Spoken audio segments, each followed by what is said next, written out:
आज हमारा लेक्चर होगा मॉडर्न इंडिया का लेक्चर 4। ठीक है, आज हम लोग क्या बात करेंगे। हम लोग पिछले क्लास में क्या बात किए, how did trade leads to battle, मतलब जो भी ट्रेड हो रहा था ईस्ट इंडिया कंपनी और यहाँ के लोगों के बीच में, वो बैटल में कैसे कन्वर्ट हो गया, कैसे शुरू हुआ। कॉन्फ्लिक्ट शुरू हुआ किसके किसके बीच में, मर्चेंट ऑफ द कंपनी के मर्चेंट और नवाब ऑफ द बंगाल। बंगाल के जो नवाब थे, कौन कौन थे बंगाल के नवाब। पहला था इनिशियल नवाब ऑफ बंगाल मुर्शिद कुली खान, उसके बाद बना अलीवर्दी खान और उसके बाद बना सिराज उल दौला। ठीक है, उसके बाद क्या हुआ कि नवाब ने क्या करा, नवाब ने पैसे देने से मना करने लगा। किसको मना करने लगा, ईस्ट इंडिया कंपनी को। जिसके कारण क्या हुआ, उसने क्या करा, ये जो फ्री पास था जिसको बंद कर दिया था, मिसयूज कर रहे थे। कौन मिसयूज कर रहे थे, कंपनी वाले, जिसको हम लोग दस्तक्स बोलते हैं। वो कंपनी वाली, ईस्ट इंडिया कंपनी वाले जो फ्री पास जो दे रखा था किसने, औरंगजेब ने, उसका यूज कर रहा था। और जिसके कारण क्या हो रहा था, revenue collection nawab of Bengal को कम हो रहा था, रेवेन्यू कलेक्शन का कम हो रहा था। इसके कारण क्या हुआ कि नवाब ऑफ बंगाल ने क्या करना बंद कर दिया, अपना पावर दिखाना शुरू किया और उसने कंपनी से ही क्या करने लगा, ट्रिब्यूट मांगना शुरू किया। और जिसके कारण क्या हुआ, और नवाब ने क्या किया कि अपने कंपनी को मिंट मनी देना बंद कर दिया, अलाउ नहीं किया। ये सारी चीज़ें क्या कर रहा था, जो ईस्ट इंडिया कंपनी थी उसकी ट्रेड को क्या कर रहा था, हैम्पर्ड कर रहा था। इसलिए क्या हुआ, कॉन्फ्लिक्ट होना शुरू हुआ नवाब और कंपनी के बीच में। फाइनली क्या हुआ, the minor conflict led to the battle of Plassey in 1757। एक छोटा सा एक माइनर कॉन्फ्लिक्ट हुआ किसके किसके बीच में, नवाब और ईस्ट इंडिया कंपनी के बीच में 1757 में, जिसको हम लोग क्या बोलते हैं, बैटल ऑफ प्लासी। और नवाब डिफीट हुआ और नवाब सिराज मारा गया। उसके सक्सेसर, उसके बाद का जो सक्सेसर है वो क्या बन गया, कंपनी का पपेट बन गया। अब आगे वाले लेक्चर में हम लोग क्या देखेंगे, बैटल ऑफ प्लासी को कंटिन्यू करेंगे। क्या करेंगे हम लोग आगे वाले लेक्चर में, बैटल ऑफ प्लासी को कंटिन्यू करेंगे। क्या करेंगे, पहला टॉपिक क्या होगा, बैटल ऑफ प्लासी। उसके बाद कंपनी ऑफिशियल्स फिर कैसे नवाब बनना शुरू हुआ, company officials became nawab, company official नवाब बनना शुरू हुआ। उसके बाद तीसरा टॉपिक में क्या देखेंगे, कंपनी का रूल एक्सपेंडेड हुआ, कंपनी रूल एक्सपेंडेड, कंपनी का रूल एक्सपेंडेड हुआ। अब हम लोग देखते हैं बैटल ऑफ प्लासी डिटेल में। बैटल ऑफ प्लासी, इस बैटल के बैकग्राउंड में क्या है, आफ्टर अलीवर्दी खान के बाद बंगाल का नवाब कौन था, पहले था मुर्शिद कुली खान, पहले कौन था, मुर्शिद कुली खान। उसके बाद कौन बना, अलीवर्दी खान। उसके बाद बना Siraj ud Daula. After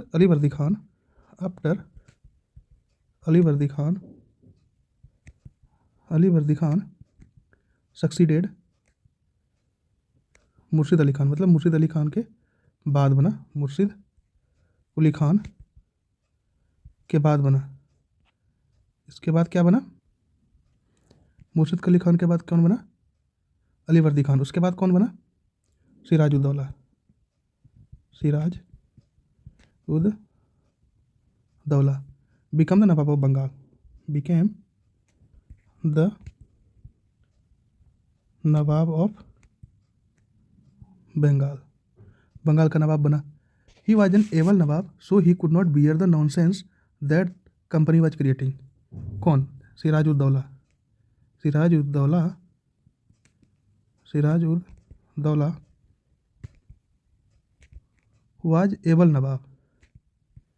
Nabab, so he could not bear the nonsense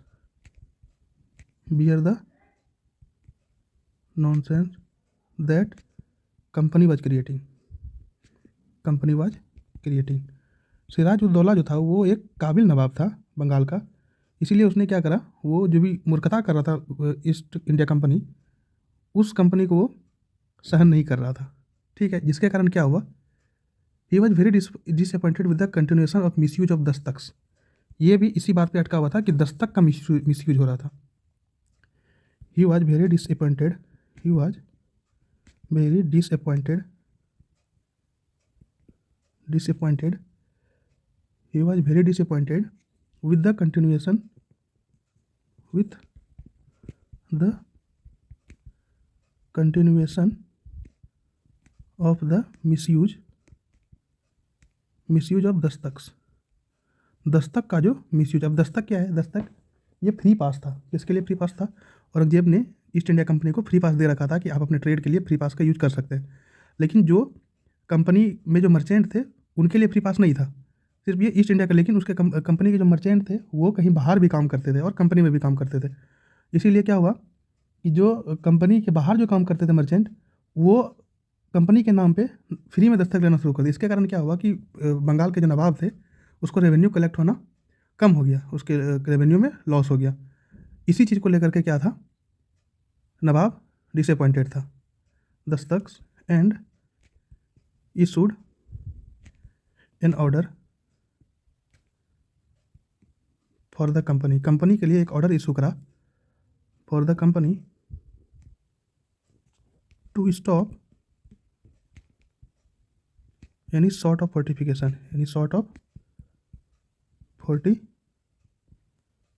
अभी फोर्टिफिकेशन क्या है? Inside of which the company set their own rules and regulation. क्या करता था कंपनी? क्या करता था कि अपने अंदर वो अपना नियम कानून अप्लाई करता था। इनसाइड ऑफ विच जिसमें से क्या था? Company set their own rules and regulation. क्या करता था? Company set their own rules and regulation and even hosted their flag. वो अपने झंडे को भी फहराता था।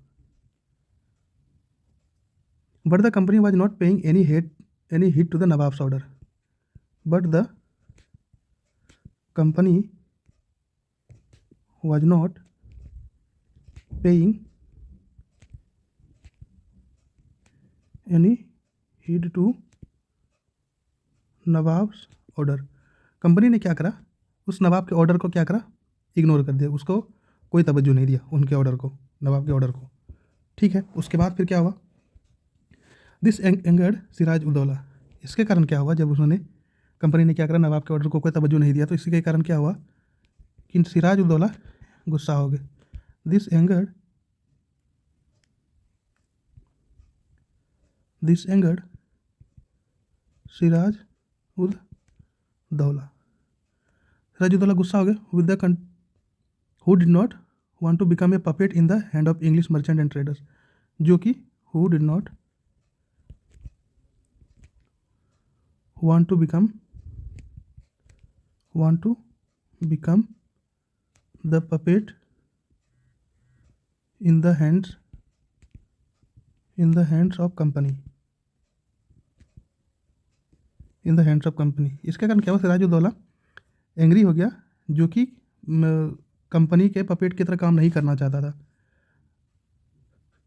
हैंड्स ऑफ कंपनी में कौन कौन आ गया? English merchant and traders. English merchant and traders. ठीक है। Therefore he attacked the merchant of the English East India company. इसलिए क्या हुआ? सिराजुद्दौला ने therefore he attacked the merchant. Sirajuddaulah ने मर्चेंट के ऊपर अटैक कर दिया। Merchant of the English East India company East India company English East India company के जो मर्चेंट उसके ऊपर अटैक कर दिया। At the factory located eight Qasim Bazar. At the factory located at the Kasim Bazar. जो कासिम बाजार में फैक्ट्री लोकेटेड था उसके ऊपर सिराजुद्दौला ने अटैक कर दिया। कितने हज़ार सैनिक से? With 30,000 soldiers and successfully captured it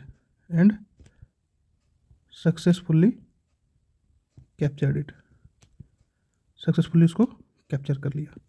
ठीक है। इसी ईयर में सिराज कलकत्ता पे भी अटैक किया with his troops with force the Englishman to flee from Bengal initially. The following year, इसी साल में,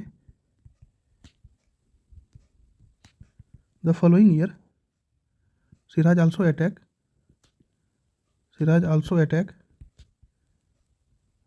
Calcutta with his troops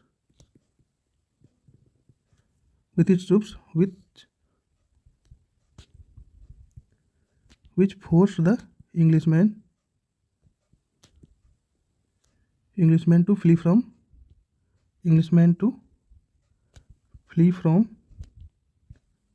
Bengal initially. शुरुआती में अंग्रेज को बंगाल छोड़ के भागना पड़ा। अब causes of battle of Plassey, क्या कोर्सेस है बैटल ऑफ प्लासी का? Causes of battle of Plassey, ठीक है। English were waiting for the right opportunity to attack Siraj. English East India company, या हम इसको बोल सकते हैं English were waiting for the right opportunity,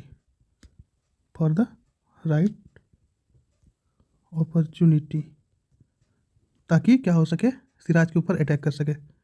opportunity to attack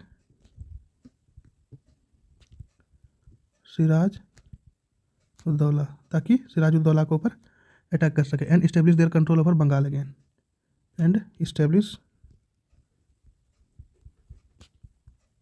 there control over Bengal, ताकि अपना कंट्रोल बंगाल के ऊपर इस्टेब्लिश कर सके। टू अचीव देयर गोल, ये गोल को अचीव करने के लिए they asked for help from Robert Clive. इस गोल को अचीव करने के लिए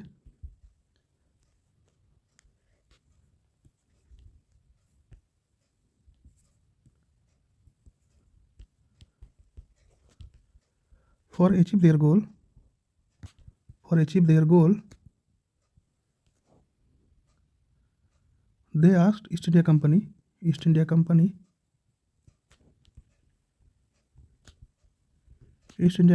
asked for help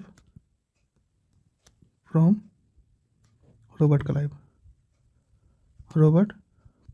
क्लाइव से क्या करा उसने, हेल्प मांगा। Who was working as a clerk in the East India company at Madras, जो कि क्या था, who was working as a clerk in the company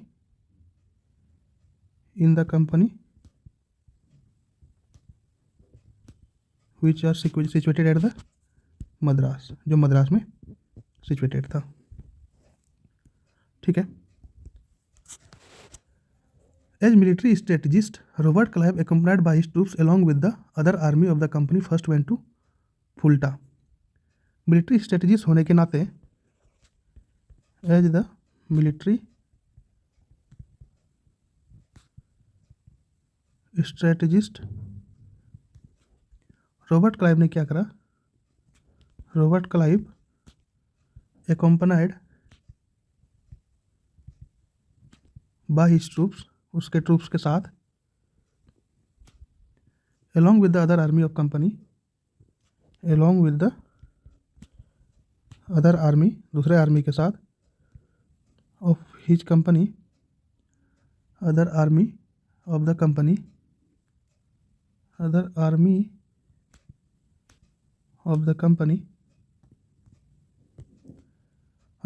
first went to Fulta, and then attacked Bengal. पहले फुल्टा गया एंड देन अटैक्ड, उसके बाद attack किया बंगाल के ऊपर, then attacked Bengal. Compelling Siraj ud-Daula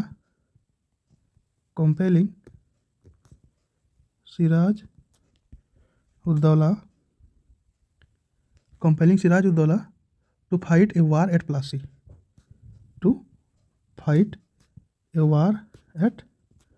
Plassey, Plassey में वार को फाइट करना पड़ा। Where he was brutally defeated by the English,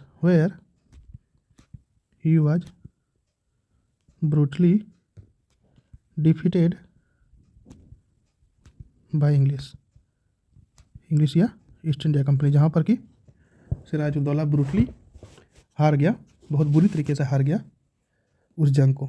ठीक है, अब क्यों हारा वो सिराजुद्दौला, क्यों हारा? क्योंकि Mir Jafar was the war commander in the Siraj army. Mir Jafar जो कि वार कमांडर था, was war commander in the Siraj army. Siraj army का जो वार कमांडर था, betrayed and dissatiated Siraj by joining hands with the English. Betrayed and dissatiated Siraj by joining hands with the English,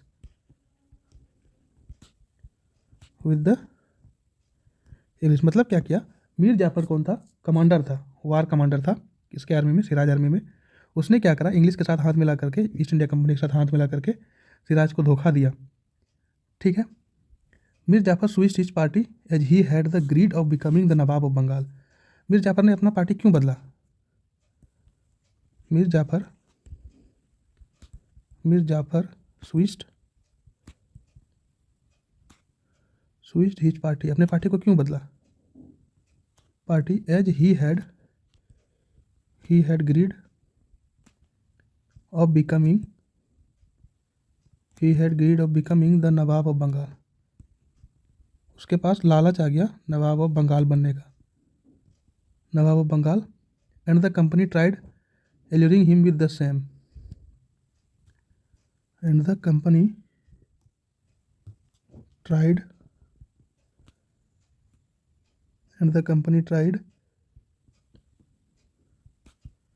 alluring him with the same। Company ने same किया उसके साथ। उसके बाद अब देखते हैं हम लोग importance of battle of Plassey. क्या इम्पोर्टेंस था बैटल ऑफ प्लासी का? Importance of battle of Plassey,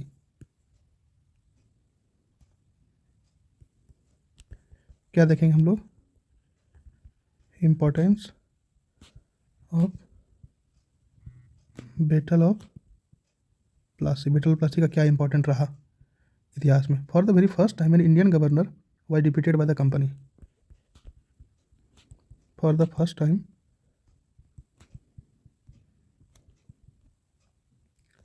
Indian governor was defeated by the English army. पहला टाइम था जबकि इंग्लिश आर्मी के द्वारा इंडियन नवाब को हराया गया था। Siraj-ud-Daulah was killed in the battle. Siraj-ud-Daulah killed in the battle, Siraj-ud-Daulah उस लड़ाई में मारा गया। Mir Jafar was made the nawab of Bengal. Mir Jafar, जैसे इंग्लिश ने उससे वादा किया था, Mir Jafar was made the nawab of Bengal. Mir Jafar को बंगाल का नवाब बना दिया गया। However he was just the puppet in the hands of company. जबकि हाउएवर ही वाज पपेट, वो कठपुतली था किसका? ईस्ट इंडिया कंपनी का। Puppet in the hands of the company के हैंड्स का वो पपेट था। Mir Qasim was ascended the throne after Mir Jafar was left benefited his wealth as the English drained an enormous amount of wealth from Bengal during his region। उसके बाद मीर जाफ़र के बाद मीर कासिम को बनाया गया। मीर जाफ़र के बाद Mir Qasim was ascended his throne। Mir Qasim was ascended, Mir Qasim who ascended the throne after Mir Jafar was left benefit of his wealth, जब पूरी तरीके से लूट लिया उनके पैसे को, उसके बाद मीर कासिम को बनाया गया। Wealth as the English traded and enormous amount of wealth, as the English traded and enormous amount of wealth and enormous amount of wealth को क्या किया, जब उसे लूट लिया गया बंगाल से ड्यूरिंग हिज रीजन, उसके रीजन में। ठीक है। Upon reaching a stage when Mir Qasim was no longer in a position to supply the company with Bengal treasure, ऐसा स्टेज पे पहुंच गया बंगाल कि मीर कासिम भी जो कंपनी का सप्लाई था उसमें फेल होने लगा, कंपनी को सप्लाई नहीं दे पा रहा था। ऐसा स्थिति आ गया था बंगाल का। Upon reaching a stage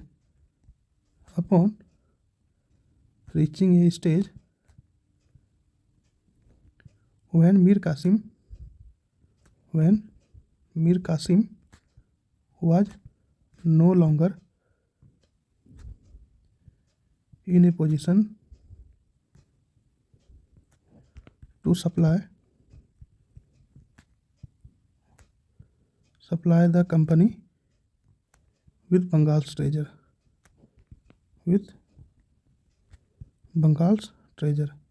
Bengal के खजाने से क्या हुआ, कंपनी को भी सप्लाई नहीं होने लगा। then Mir Qasim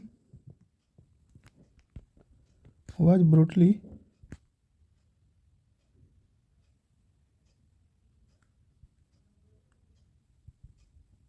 brutally defeated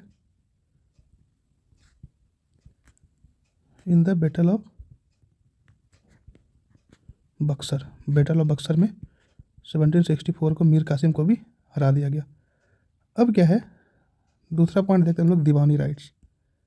क्या देखते हैं, दीवानी राइट्स।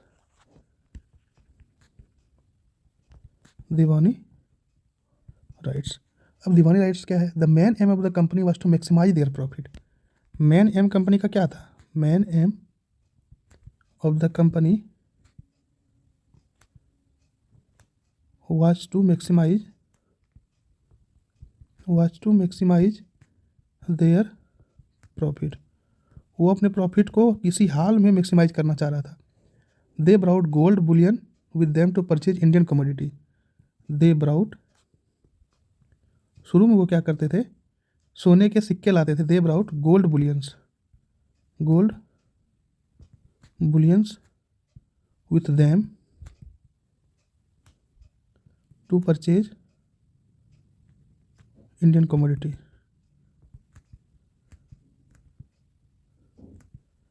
इंडियन कमोडिटीज़ को खरीदने के लिए, इंडियन सामान को खरीदने के लिए वो शुरू में क्या करते थे, पैसे लाते थे इंग्लैंड से या लंदन से।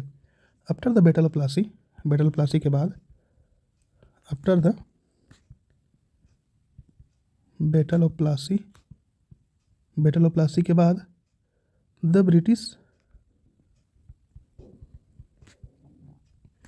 also captured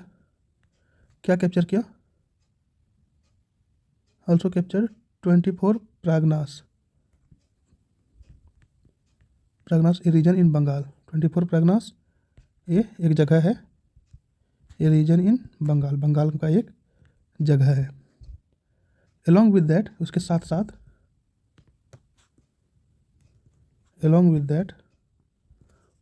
साथ in 1765 the company got Diwani right। The company got Diwani right from the Mughal emperor जो शाहजहाँ टू था, उसने क्या करा, कंपनी को दीवानी राइट दे दिया। मुगल एम्पेरर शाह आलम टू था, Shah Alam two. Diwani right means right to collect revenue. Diwani right का क्या मतलब है, diwani right means to collect revenue,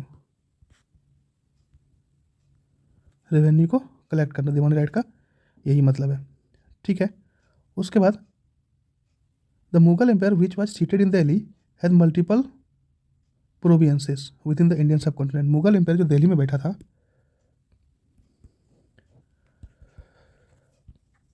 Mughal empire who was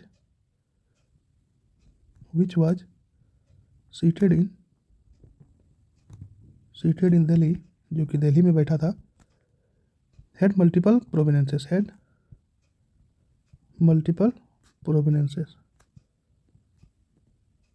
प्रोविनेंसेस, ठीक है, विद इन द इंडियन सब कॉन्टिनेंट, इंडियन सब कॉन्टिनेंट में बहुत सारे प्रोविनेंसेस थे जो कि मुगल एम्पायर कंट्रोल कर रहा था, सब कॉन्टिनेंट्स। ठीक है, there was two sets of official in charge of these provinces, there were two sets of officials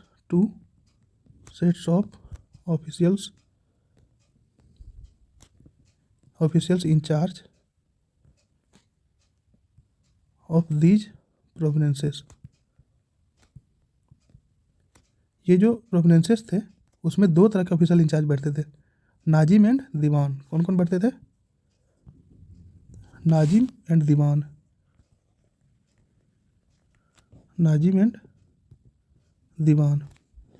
Nazim क्या करता था? Maintenance of law. नाजिम का क्या काम था? मेंटेनेंस ऑफ लॉ, ये कानून को मेंटेन करता था। And where is diwan collect revenue. Diwan क्या करता था? Collect revenue. दीवान क्या कलेक्ट करता था? रेवेन्यू कलेक्ट करता था। Later on these nazims become the governor of Mughal state. यही नाजिम्स क्या बन गया? गवर्नर बन गया मुगल स्टेट के, गवर्नर ऑफ मुगल स्टेट। ठीक है, और we know them nawab in the earlier stage, the nawab had diwani rights. यही गवर्नर बन गया मुगल स्टेट के, और इसी को हम लोग क्या बोलते हैं? नवाब बोलते हैं।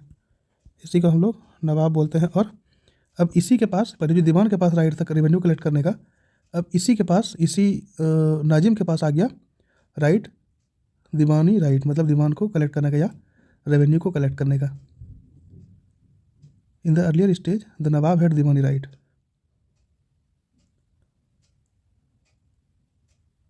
अर्ली स्टेज में नवाब के पास दीवानी राइट आ गया, इसी नवाब के पास दीवानी राइट आ गया,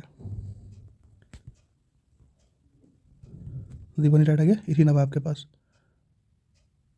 अब importance of Deewani right, Deewani right का क्या इंपॉर्टेंस निकला उसके बीच से।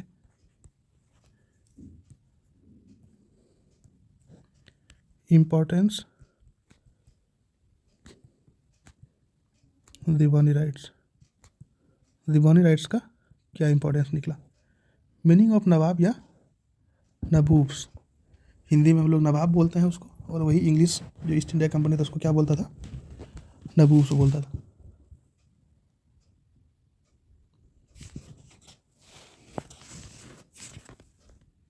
ठीक है, importance of Diwani rights. The company now control the vast revenue collected from Bengal. अब कंपनी क्या कंट्रोल करने लगा? द कंपनी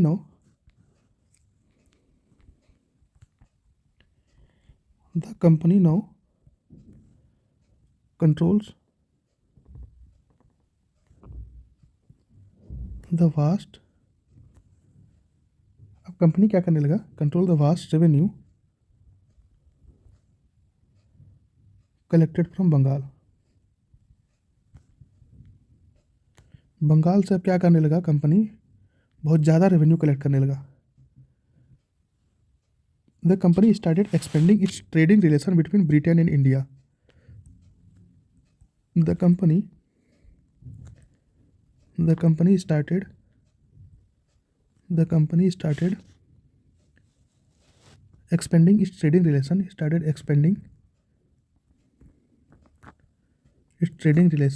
अपना ट्रेडिंग रिलेशन बढ़ाने लगा। Expanded it's trading relation between Britain and India, between Britain and India, India और Britain के बीच में जो ट्रेडिंग रिलेशन था वो बढ़ने लगा। ठीक है। Once the company started collecting revenue, once the company started collecting revenue,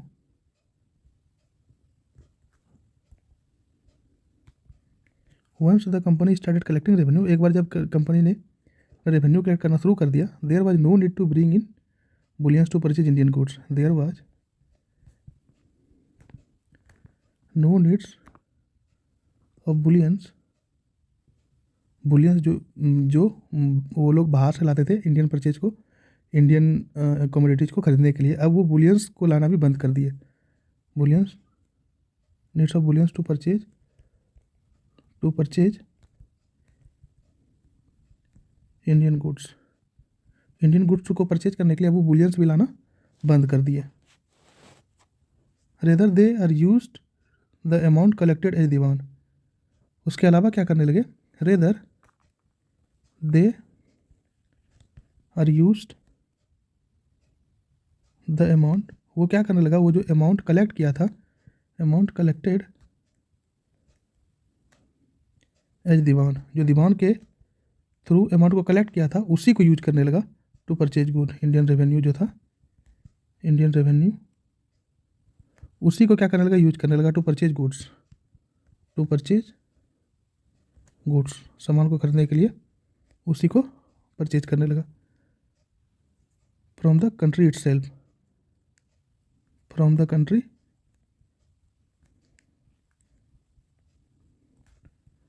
the country itself means यहीं से रेवेन्यू कलेक्ट करता, यहीं से इंडियन गुड्स को परचेज करता और उसको एक्सपोर्ट करता था, and export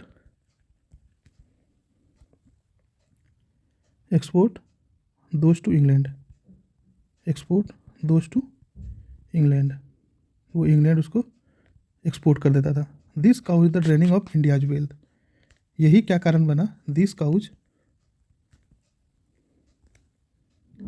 the draining of India's wealth,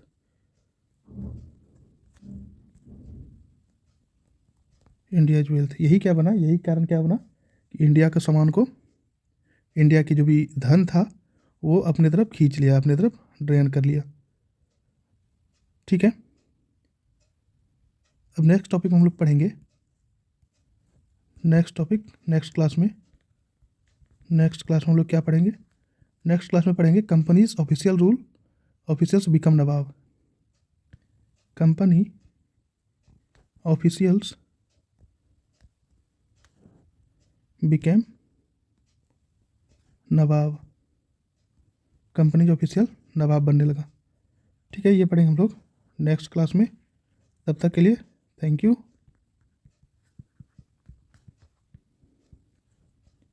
जय हिंद।